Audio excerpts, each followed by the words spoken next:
এবারে তালের রুটিটা আর সাদা আলু চচ্চড়িটা খেয়ে তোমাদের দেখায়। একদম কিন্তু তালের রুটিটা একদম নরম হয়েছে, দেখো ভিতরে কিন্তু কোনো কিন্তু কাঁচা নেই, একদম নরম তুলতুলে আর গরম গরম তো। চলো তরকারিটা দিয়ে খেয়ে দেখাই তোমাদেরকে। একটু সঙ্গে একটুখানি আলুর চচ্চড়ি নিলাম।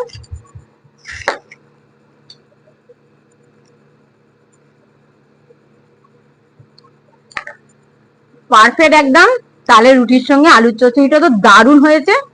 আর যেহেতু তালের রুটি মানে তালের একটা সুন্দর একটা ফ্লেভার আর গন্ধ, আর রুটিটা এত সুন্দর নরম আর সফট হয়েছে না কি বলবো।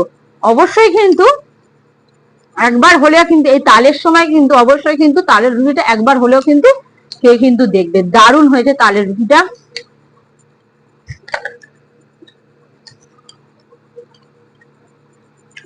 রাত্রে একদম ঝটপট বানিয়ে নিতে পারবে এরকম সাদা আলু। তাহলে তালের রুটি আর সাদা আলু চচ্চড়ি তো দেখেই নিলে, তো চট জলদি বানিয়ে ফেলুন। আর কিরকম লাগলো বানিয়ে খেয়ে অবশ্যই কিন্তু কমেন্টে কিন্তু জানাতে ভুলবে না। আর এরকম নতুন নতুন ভিডিও বা রেসিপি পেতে আমাদের তিনজনের চ্যানেলটাকে সাবস্ক্রাইব করে আমাদের পাশে থাকবে। তাহলে দেখা হচ্ছে আগামীকাল আরো একটা নতুন রেসিপিতে। আর ফেসবুক, ইনস্টাগ্রাম আর থার্ড থেকে যে সকল বন্ধুরা আমাদের তিনজনের চ্যানেলটাকে ফলো করেনি, অবশ্যই আমাদের তিনজনের চ্যানেলটাকে ফলো করে আমাদের পাশে থাকবে।